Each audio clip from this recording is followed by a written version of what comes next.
Haleluya, haleluya. Puji Tuhan, salam sejahtera di dalam kasih Tuhan kita Yesus Kristus. Bersyukur sekali lagi kepada Tuhan dengan kesempatan yang Tuhan masih berikan kepada kita hari ini untuk kembali bersama-sama menikmati persekutuan di dalam Tuhan. Tentu saja kita bisa menyaksikan betapa hebat dan luar biasanya Tuhan kita di dalam memberikan anugerah, kasih karunia, berkat yang tidak pernah berhenti memelihara kehidupan saudara dan saya, sebagaimana kita sudah alami dan rasakan setiap hari dalam kehidupan kita. Sekalipun kehidupan kita ini seperti sebuah pertarungan yang tidak pernah berakhir. Sepertinya kita harus berjibaku setiap hari melawan segala keadaan yang sedang terjadi. Setiap hari kita harus terus berupaya sedemikian rupa supaya kita bisa memenangkan pertarungan hidup tersebut. Ada banyak orang yang berusaha untuk memenangkan pertarungan tersebut dengan caranya sendiri, dengan bantuan-bantuan orang lain, dengan mengandalkan apa yang ada padanya, tetapi tidak berhasil dan justru mengalami kegagalan yang luar biasa. Pertarungan-pertarungan kehidupan yang harus kita lewati memang tidak bisa kita kalahkan dengan usaha, kekuatan, hikmat, akal budi, kekayaan kehidupan kita sendiri. Sebab ada hal-hal yang kita tidak mampu untuk selesaikan jika kita berusaha sendiri. Itu sebabnya Tuhan mau hadir di tengah-tengah kehidupan kita dan melihat, menantikan respon, sikap kita, pilihan kita untuk mengizinkan Dia bekerja, untuk mengizinkan Dia ikut serta, untuk mengizinkan Dia campur tangan di dalam kehidupan kita. Inilah yang dialami oleh pemazmur, yaitu Daud. Di dalam kehidupannya dia rasakan betul pengalaman hidupnya bersama dengan Tuhan sangat berbeda ketika dia berusaha dengan kekuatan sendiri, dengan hikmat akal budi sendiri. Dia melihat begitu besar perbedaan yang terjadi di antara orang-orang yang mengandalkan diri sendiri dan yang mengandalkan Tuhan. Sore hari ini kita akan belajar Mazmur Daud dalam kitab Mazmur pasal 31. Dan saya kasih tema sore hari ini 3 langkah memenangkan pertarungan hidup. Ini basicnya adalah Mazmur 31. Pengalaman Daud dalam kehidupannya. Kita akan membaca Mazmur ini tidak usah keseluruhan, tapi kita mau baca satu ayat saja, yaitu di ayat yang ke-16. Pengakuan dari Daud yang menyadari hidupnya, keberadaannya nyawanya ada di dalam tangan Tuhan. Dan hanya Tuhan yang sanggup melepaskan dia dari musuh-musuhnya. Mazmur 31 ayat yang ke-16, firman Tuhan dikatakan demikian. Masa hidupku ada dalam tanganmu. Lepaskanlah aku dari tangan musuh-musuhku dan orang-orang yang mengejar aku. Sekali lagi saya bacakan. Masa hidupku ada dalam tanganmu. Lepaskan aku dari tangan musuh-musuhku dan orang-orang yang mengejar aku. Puji Tuhan. Bapak kasih Tuhan, kalau saudara membaca keseluruhan dari pasal ini, kita akan temukan bagaimana pengakuan demi pengakuan yang Daud ucapkan kepada Tuhan berdasarkan pengalaman-pengalaman kehidupannya. Dan juga ada doa yang dia naikkan sebagai permohonan kepada Tuhan. Demikian pula ada ucapan syukur yang dia sampaikan kepada Tuhan berkenaan dengan segala peristiwa yang sedang terjadi pada kehidupannya. Kita tahu bahwa kehidupan Daud bukanlah kehidupan yang seperti membalikkan telapak tangan. Sejak masa muda dikisahkan Daud seorang anak yang paling kecil. Sementara kakak-kakaknya pergi berperang, dia harus mengembalakan kambing domba bapaknya.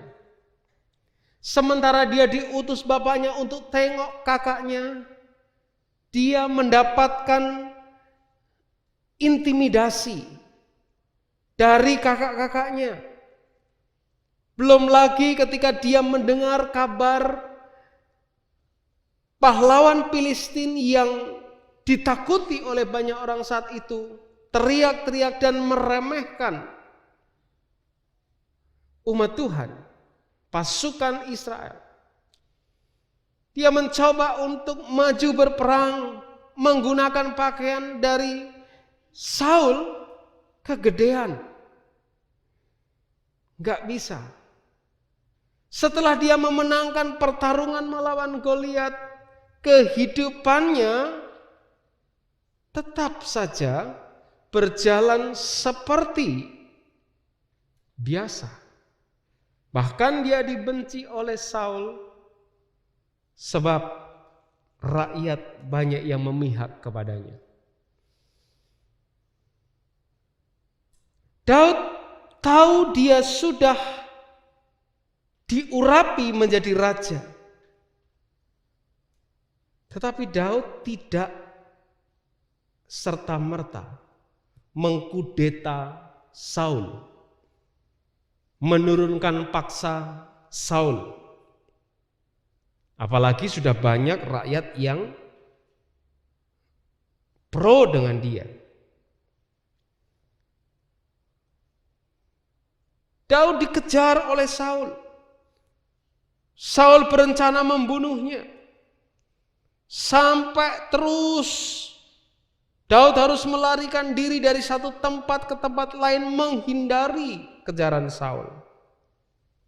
Sampai akhirnya Saul mati, Daud menjadi raja. Sesudah menjadi raja, rupanya hidupnya juga tetap harus menghadapi pertarungan. Ada pemberontakan-pemberontakan kecil, baik dari luar juga dari dalam sendiri. Absalom anaknya memberontak, dia harus melarikan diri. Daud terjebak dengan dosa, harus mendapatkan tuaian hukuman akibat dosanya. Daud dibujuk pula oleh iblis untuk menghitung pasukan Israel. Tuhan marah kepada Daud. Sebab Daud mulai hitung-hitungan kekuatan sendiri. Padahal selama ini dia berhasil karena Tuhan. Dan terus dia mengalami berbagai macam pertarungan kehidupan yang kalau saya renungkan tidak ubahnya dengan kehidupan kita. Yang setiap hari harus berjuang, harus terus bertarung dengan kehidupan kita masing-masing. Tetapi apa yang membuat Daud bisa memenangkan pertarungan kehidupan tersebut? Dari Mazmur 31 ini kita akan belajar 3 hal saja. Yang pertama, langkah memenangkan pertarungan kehidupan adalah tidak mengandalkan manusia. Dalam ayat yang kedua, Daud berkata, "Padamu ya Tuhan, aku berlindung. Jangan sekali-kali aku mendapatkan malu." Daud mengungkapkan bahwa hanya Tuhan saja yang menjadi tempat perlindungannya. Karena Tuhan menjadi tempat perlindungannya, maka dia tahu dia tidak akan mendapatkan malu. Orang Israel pernah mengalami masa-masa sulit, dan orang Israel pernah mencari pertolongan dari manusia, dan akhirnya dia mengalami masa-masa yang memalukan. Dalam kitab Yesaya pasal yang ke-30 ayat yang ketiga saya tulis di sana, Tuhan berkata, "Tetapi perlindungan Firaun akan memalukan kamu, dan peteduhan di bawah naungan Mesir akan menodai kamu."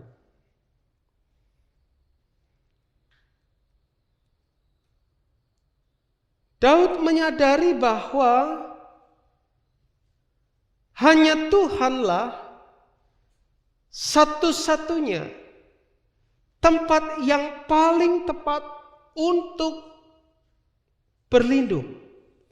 Hanya Tuhanlah satu-satunya yang bisa diandalkan di dalam kehidupannya.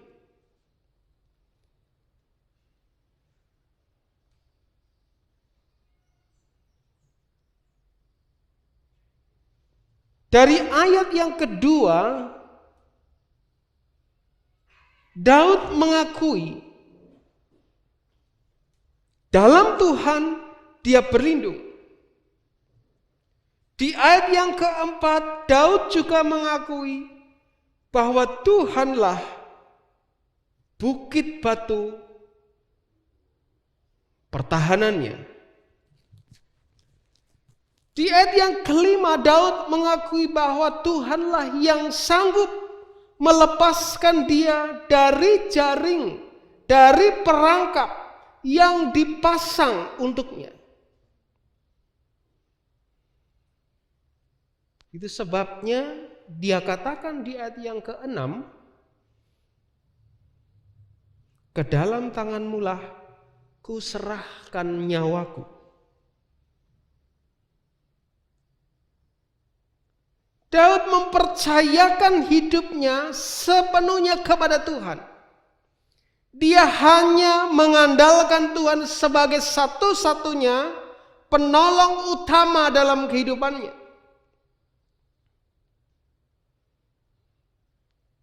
Ayat ini dikutip oleh Tuhan Yesus ketika di atas kayu salib.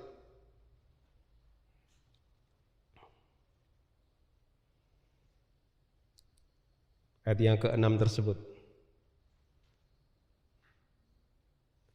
Dan ayat 7 Daud katakan, "Engkau benci kepada orang-orang yang memuja berhala yang sia-sia."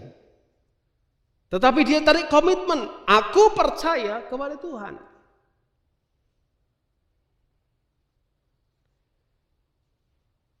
Sebab dia tahu Tuhan tidak akan menyerahkan dirinya ke tangan musuh. Beda dengan ketika Israel mengandalkan Mesir di dalam kitab Yesaya, Tuhan menegur Israel yang mengandalkan Mesir, mengandalkan manusia lain untuk menolongnya.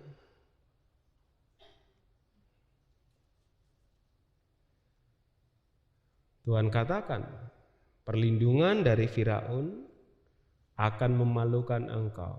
Perteduhan di bawah naungan Mesir akan menodai kamu. Bukan berarti nggak boleh minta tolong kepada orang lain, tetapi mengandalkan, menjadikan orang lain sebagai andalan,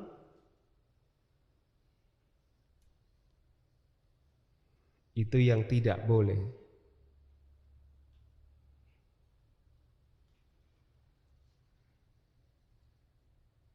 Tuhan berkata dalam kitab Yeremia pasal 17 ayat yang ke-5, bukan? Terkutuklah orang yang mengandalkan manusia, yang mengandalkan kekuatannya sendiri, yang hatinya menjauh dari Tuhan. Sementara di ayat yang ke-7 Yeremia 17, Tuhan berkata, diberkatilah orang yang mengandalkan Tuhan, yang menaruh harap hanya kepadanya.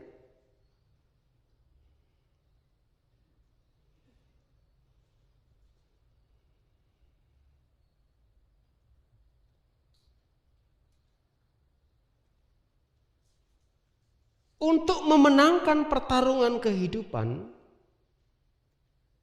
maka hanya ada satu yang bisa membantu kita untuk memenangkan pertarungan tersebut,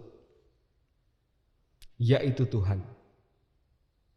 Dan kemenangan itu bukan dengan cara kita, tetapi dengan cara Tuhan.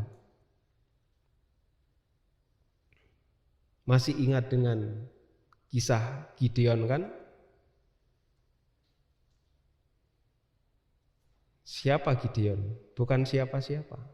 Bahkan Gideon adalah orang yang penakut juga. Harus menghadapi Amalek, dia takut, dia bersembunyi. Maka Tuhan menemui Gideon di tempat persembunyian. Tuhan memilih Gideon untuk memimpin pasukan melawan orang Amalek. Berangkatlah mereka dengan puluhan ribu, 30.000 pasukan, gede itu, dan secara hitung-hitungan di atas kertas kalkulasi, wah ini bisa memperoleh kemenangan, tapi Tuhan bilang kebanyakan. Suruh mereka pulang. Yang hatinya gentar, yang hatinya takut, pulang saja. Pulang. Berkurang. Banyak lagi yang pulang. Tinggal 1/3. Bilang masih kebanyakan, suruh pulang. Tes mereka. Yang minum pakai tangan, suruh tinggal tetap. Yang minum seperti anjing langsung menjilat, suruh pulang. Tinggal 300 orang. Dari puluhan ribu, tinggal ratusan saja. Tapi itu cara Tuhan yang membuat Gideon mengalami kemenangan. Secara logika manusia, semakin banyak pasukan, semakin mudah memenangkan pertarungan. Tetapi bagi Tuhan tidak. Tuhan punya cara tersendiri yang khusus, yang unik. Tujuannya apa? Supaya manusia mengetahui bahwa jika Tuhan sudah bekerja, tidak ada satupun yang dapat menghentikannya. Supaya manusia memahami dan tahu bahwa kemenangan yang dia nikmati bukan karena kekuatannya, tetapi karena Tuhan yang bekerja di dalamnya. Dan cara Tuhan selalu unik. Ingatkan kisah dari Nabi Nuh? Dia harus buat perahu di atas gunung. Dia dicemooh, dia diejek. Tetapi itu cara Tuhan menyelamatkan Nuh dan keluarganya. Siapa yang bakal berpikir bahwa akan terjadi banjir yang begitu luar biasa menenggelamkan seluruh dunia? Siapa yang berpikir air bisa naik sampai ke atas gunung? Tapi Tuhan pakai cara itu untuk menyelamatkan dunia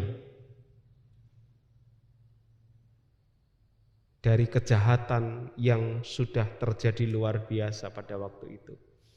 Tuhan menghukum dunia dengan kejahatannya dan menyelamatkan Nuh dan keluarganya.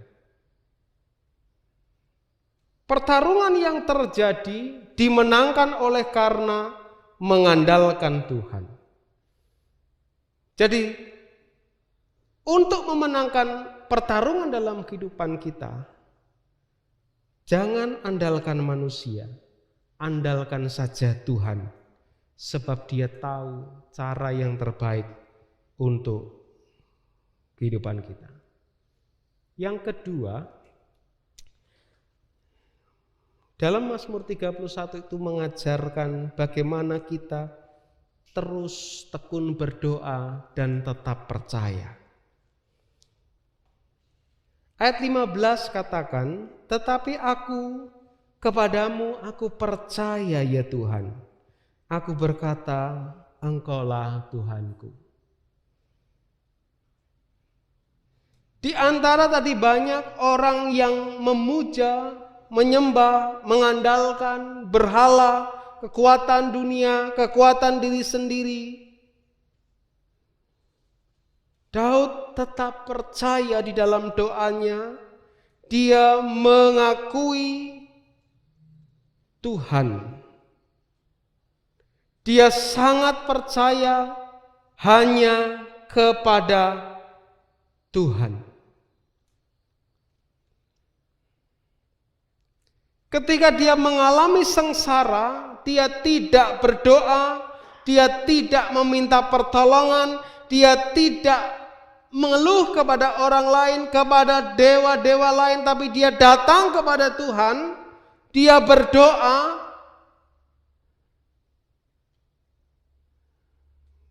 dan dia mempercayakan hidupnya kepada Tuhan. Dia lagi mengalami kondisi yang tertekan. Tahun-tahun hidupnya berat. Ayat 10 Mazmur 31 katakan, kasihani aku ya Tuhan, sebab aku merasa sesak.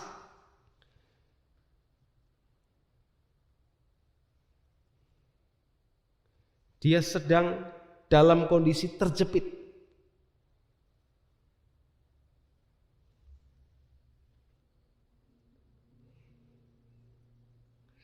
Ayat 11 bagian B katakan, tahun-tahun umurku dalam keluh kesah.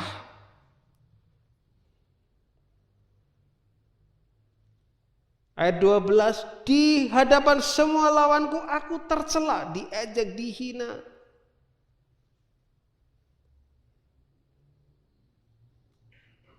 Dilupakan.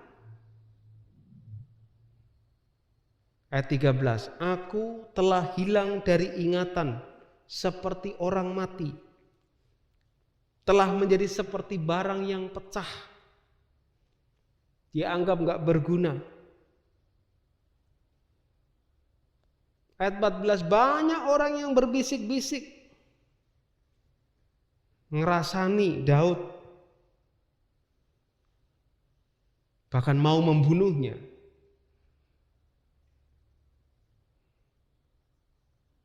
Tapi Daud tetap menaruh percaya kepada Tuhan dan dia membawa itu ke dalam doa. Dan Tuhan memberikan jawaban yang luar biasa atas setiap doanya.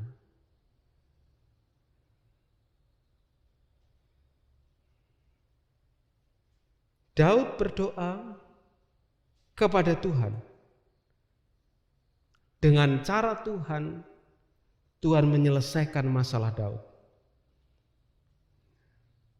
Seringkali kita berdoa mencoba untuk mengatur Tuhan supaya Tuhan menyelesaikan masalah kita dengan cara kita.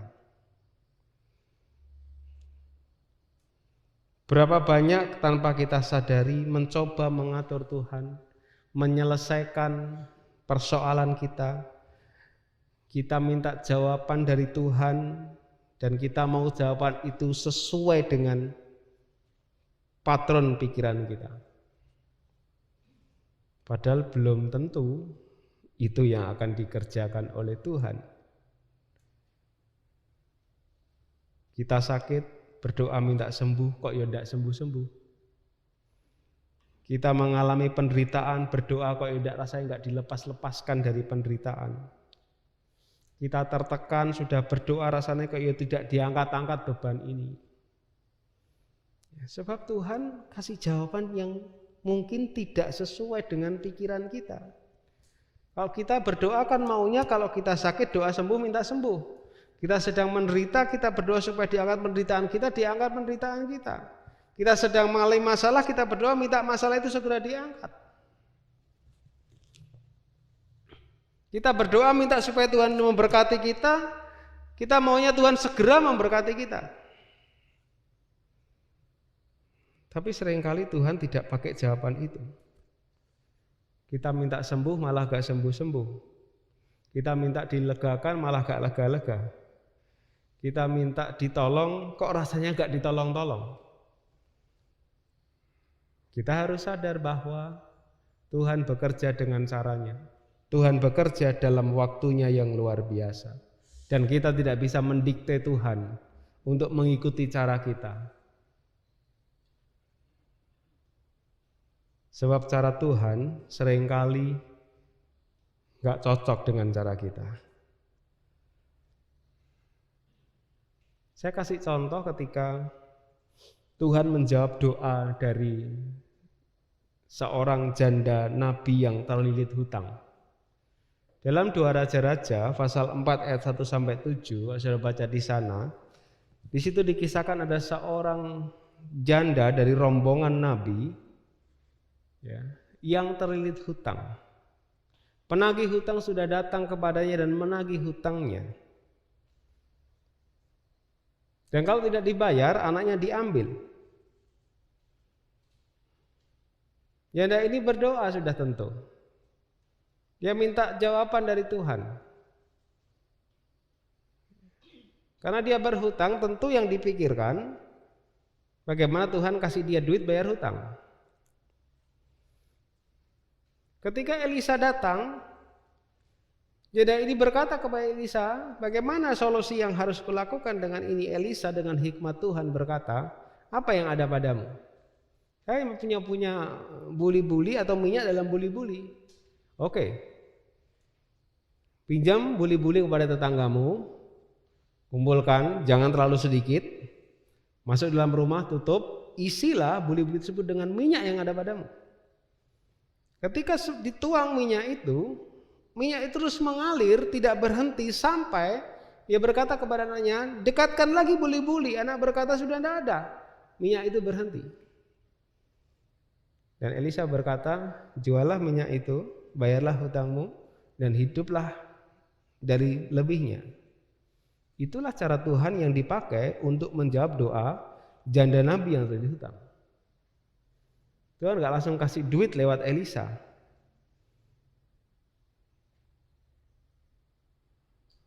Tapi janda itu harus berusaha dengan apa yang ada padanya Dan Tuhan memberkati apa yang ada padanya dalam ketundukannya, ketaatannya atas perintah Tuhan. Tuhan memberkati janda itu. Dia mampu membayar hutang kepada orang yang menghutangi dia, dan tentu lebih.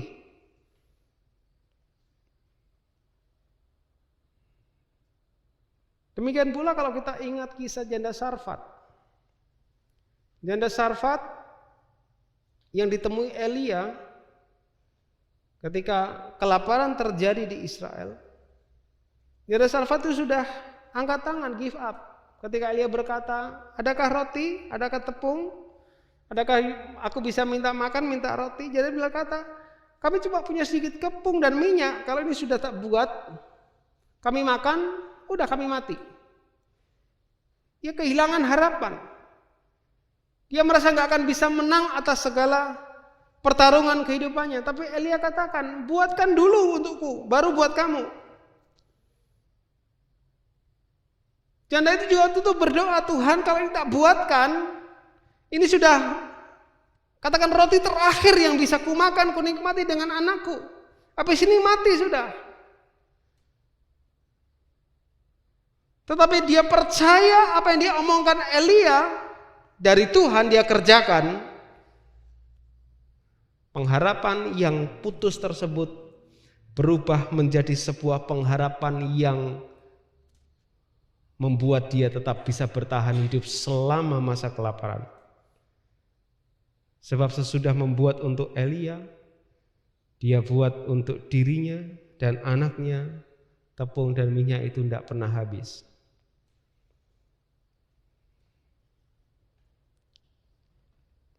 Tuhan gak kirim bala bantuan makanan,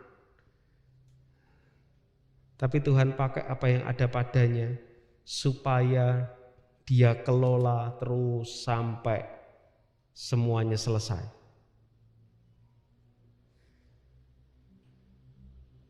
Tetaplah tekun berdoa dan percaya kepada Tuhan. Jangan pernah berhenti berdoa sekalipun rasanya jawaban doa itu belum kita nikmati. Dan jangan membatasi Tuhan dengan patron pikiran kita. Saya berdoanya ini, Tuhan jawabannya harus ini ya. Tuhan punya cara yang lebih baik, waktu yang lebih tepat untuk setiap kehidupan kita. Yang ketiga, memenangkan pertarungan hidup ini dengan mensyukuri kehidupan kita. Banyak orang yang mengeluh ketika harus bertarung dengan beratnya, kerasnya kehidupan ini. Tetapi lupa bersyukur bahwa dia masih bisa menikmati apa yang ada padanya, apa yang dipercayakan kepadanya.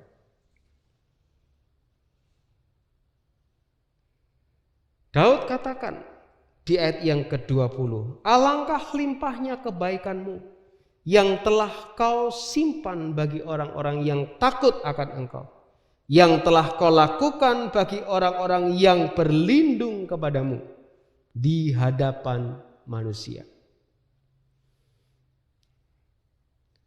Manusia ini lebih banyak memikirkan apa yang belum ada padanya daripada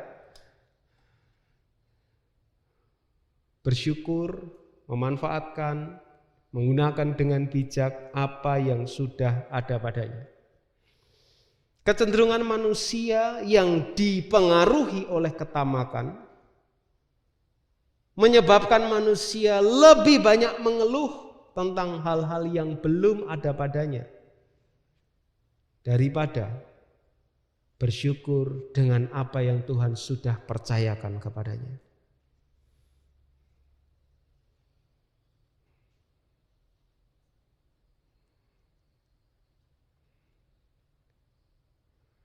merasa belum dapat ini, merasa belum dapat itu, merasa belum mencapai ini, merasa belum mencapai itu.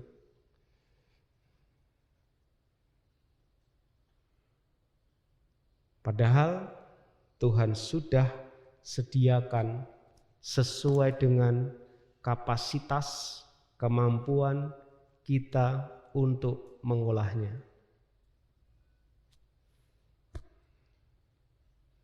Hari-hari ini kan lagi viral nih, desa miliarder, ya kan? Di daerah Tuban Utara sana. Nah, apa namanya? Ya itu. Semua pada beli setir bundar. Tapi lihat koran beberapa hari yang lalu. Sudah beli, baru berapa lama balik lagi. Yang penyok lah, yang hancur lah. Ya kenapa? Karena belum menguasai. Kaget. Ya kan? Sementara ada yang bagus, saya pikir bijak. Ya. Dia nggak terlalu over. Ya beli tanah lagi, beli lahan garapan lagi, yang lain ditabung, beli mobil ya secukupnya sajalah yang bisa dipakai, yang dia bisa menguasai. Ya. Dari situ kita bisa lihat tidak mudah untuk mensyukuri hidup. Sudah mungkin pernah melihat penggambaran. Ada orang yang cuma jalan kaki ngelihat orang naik sepeda. Aku kok gak punya sepeda ya. Nah lihat ya penggambaran itu ya. Kok gak punya sepeda kayak dia tuh. Aku kemana-mana harus jalan kaki, gak bisa naik sepeda. Yang naik sepeda ngelihat yang naik motor. Aku udah bisa punya motor toh, gak kayak dia. Kemana-mana ngontel aja gak punya motor. Yang punya motor ngelihat yang punya mobil. Aku udah punya mobil ya. Yang punya mobil ngelihat aku gak punya helikopter ya. Lupa ketika yang jalan ini melihat yang tidak bisa jalan harusnya kan bersyukur. Yang punya sepeda lihat yang cuma jalan kaki kan harusnya bersyukur. Yang punya motor lihat yang punya sepeda harusnya kan bersyukur. Terus sampai ke atas kan. Banyak orang yang lupa mensyukuri hidup ini. Dan hidup itu distandarkan, diukur dengan materi yang sementara. Diukur dengan sesuatu yang bakal ditinggal. Itu sebabnya banyak orang yang kemudian cari jalan pintas. Cari jalan pintas. Masuk SMS cengklung. Dijual pesugihan, dijual tuyul pencari harta. Oh banyak masuk sering kali saat ini penawaran-penawaran itu ya. Saya ketawa saja setiap kali membaca itu. Wah ini luar biasa ini. Dijamin uang datang di rumah dengan sendirinya kalau punya barang ini. Ya. Tuhan bilang orang yang tidak bekerja itu nggak layak untuk makan. Artinya kalau kita tengok-tengok ya mana bisa Tuhan memberkati kita. Kalau janda itu dari salah satu nabi itu dia nggak mau usaha pinjam tempayan tetangganya untuk mengisi dan berjualan minyaknya itu ya nggak dapat apa-apa. Kan gitu. Daud mensyukuri kehidupannya. Hidupnya karena kebaikan Tuhan. Hidupnya karena kelimpahan yang dari Tuhan diberikan kepadanya. Ini dari hal yang sederhana saja kita mensyukuri. Hari ini kita masih bisa bernafas, itu karena Tuhan. Hari ini kita masih bisa bekerja, itu karena Tuhan. Hari ini kita masih bisa hidup dan menikmati makanan dari pagi sampai siang tadi. Entah berapa banyak yang sudah saudara makan hari ini. Kalau saya baru 2 kali. 2 kali terpaksa tapi tadi karena biasanya kalau enggak saya paksa dulu nanti pas berdiri gini bisa berputar-putar. Saya biasanya cuma 2 kali saja. Ya. Yang penting jangan lupa pagi ngopi kata Pak Bambang. Pagi ngopi Itu energi saya. Pagi ngopi, udah kopi, udah nggak makan. Nanti siang jam 12, jam 1 gitu baru makan siang. Ntar sore jam 4, setengah 5 makan malam. Udah, nanti mau tidur baru ngecimil. Ya, tapi ngecimil saya nggak berat-berat kok saudara, cuma jahe sama madu saja ya. Ya kadang-kadang sama keripik lah sedikit gitu ya. Udah, bersyukur aja, nikmati kehidupan. Bisa tidur dengan nyenyak, bisa punya energi dengan baik untuk beraktivitas. Bukankah itu semua dari Tuhan yang kita harus syukuri? Mari kita mensyukuri kehidupan kita. Dengan demikian kita tidak akan terpengaruh dengan kiri kanan kehidupan kita seperti apa. Mungkin banyak orang yang berbisik-bisik seperti tadi ngerasa nih kita, jadi hidupnya kok ya gitu-gitu aja. Ya. Yang penting hubungan kita dengan Tuhan baik. Bertarung menghadapi kehidupan dunia ini. Kita syukuri kehidupan kita. Tuhan menjaga kehidupan kita sampai kita masuk dalam kekekalan. Contohnya adalah Ayub. Ayub ya kita sudah tahu itu. Disuruh menghujat Tuhan sama istrinya. Ayub katakan, apakah kita hanya menerima yang baik saja dari Tuhan? Tidak tentunya. Yusuf bilang kepada saudara-saudaranya, ini rencana Tuhan menempatkan aku mendahului kamu di Mesir untuk mempersiapkan, untuk menjamin kamu pada akhirnya. Yusuf syukurin aja, dia dijual, dia di penjara, dia difitnah, dia dianiaya, ya dia syukuri saja karena dia tahu Tuhan bekerja luar biasa untuk kehidupannya. Jadi menangkan pertarungan hidup kita ini dengan tidak mengandalkan manusia, tekun berdoa dan tetap percaya kepada Tuhan, dan mensyukuri hidup yang Tuhan sudah berikan kepada kita. Tuhan berkati kita semua.